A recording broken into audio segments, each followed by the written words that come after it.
We looked at CDC recommendations for PrEP and PEP. We evaluated and managed drug-drug interactions. We looked at patients who experience intolerable adverse effects and how to manage them. And we educated the patients on importance of lifestyle modifications. Now, when indicated, let's recommend immunization to patients living with HIV. Generally speaking, the immune response in people living with HIV is significantly lower. Even when the patients are receiving ART, the CD4 T lymphocyte remains significantly lower compared to people who do not have HIV. Even the B cell activation will be impacted by HIV, and this is most likely due to the persistent inflammation. Even in patients who have undetectable viral load, this inflammation persists.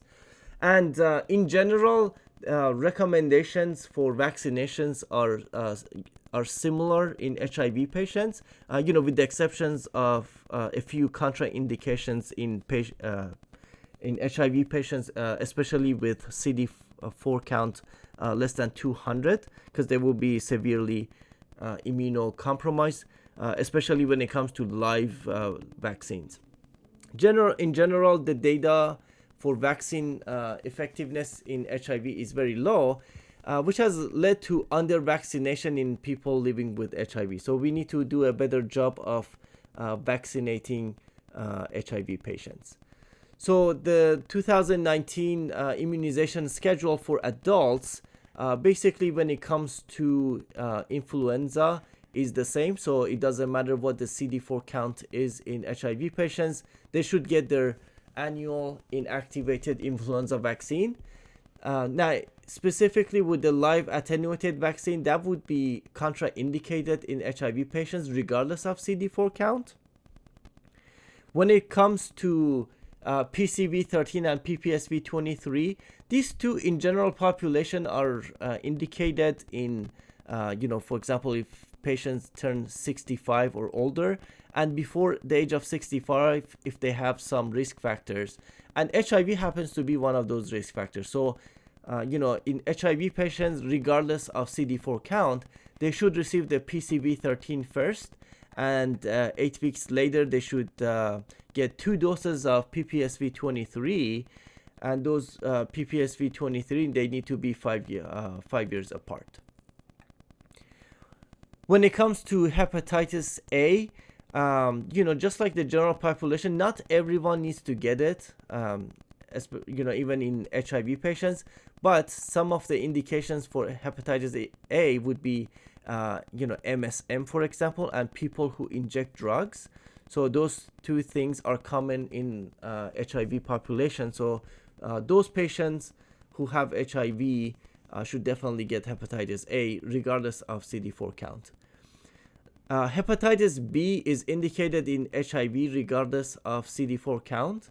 Tdap is just like general population. Every 10 years, they need to get a booster shot.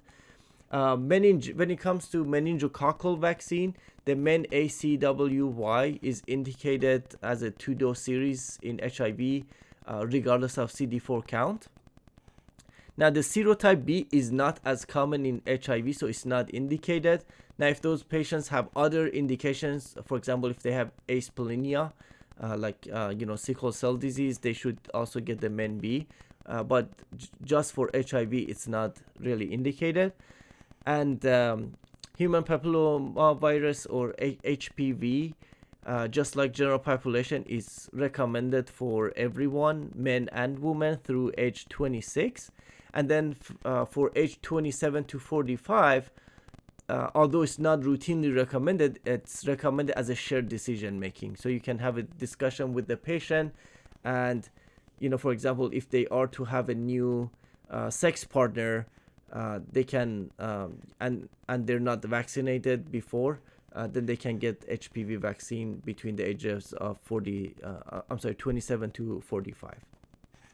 With the varicella, which is a live vaccine, it's contraindicated if CD4 is less than 200, but as CD4 of 200 and higher, it's actually recommended as a 2-dose series for HIV patients.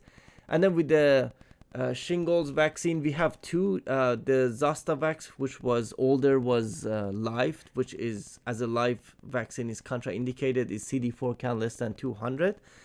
The new recombinant Shingrix is not contraindicated, but it's also under evaluation. So there's no recommendation for or against it at the moment for these.